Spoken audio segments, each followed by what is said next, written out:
వారి డొక్కా సీతమ్మ అన్నప్రసాద వితరణ పథకం పల్నాడు జిల్లా సత్తెనపల్లి పట్టణంలోని ప్రభుత్వ వైద్యశాలలో నిరుపేద రోగులకు మరియు వారి సహాయకులకు జనసేన నాయకులు అప్పాపురపు నరేంద్ర ఆధ్వర్యంలో సత్తెనపల్లి ప్రభుత్వ వైద్యశాల ఉద్యోగి అయిన కె సునీత మరియు రాజేష్ నాయక్ కుమార్ అయిన శక్తి స్వరూప్ యొక్క జన్మదినం సందర్భంగా వీరి యొక్క ఆర్థిక సాయంతో 120 మందికి ఉచితంగా భోజనం, స్వీట్స్ మరియు హాట్ పంపిణీ చేయడం జరిగింది. సత్తెనపల్లి ప్రభుత్వ వైద్యశాలలో ఉద్యోగులు తమ యొక్క విధులను నిర్వహిస్తూనే స్వచ్ఛందంగా అన్నప్రసాద వితరణ పథకానికి సహాయం అందించడం గొప్ప విషయమని వక్తలు అన్నారు.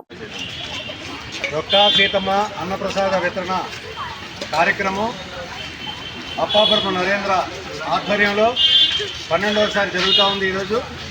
ఈరోజు ఒక దాత సహాయ సహకారాలతో ఒక 120 మందికి భోజనాలు ఏర్పాటు చేయడం జరిగింది.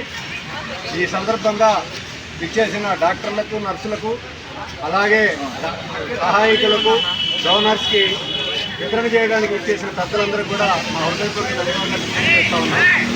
ఈ కార్యక్రమంలో ఇలా రకరకాల దాతల సహాయంతో ప్రతిరోజు జరుగుతూ ఉంది.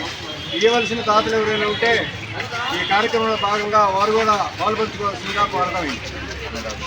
అన్నదాత సుఖీ భవ, అన్నదాత సుఖీ భవ, అన్నదాత సుఖీ భవ.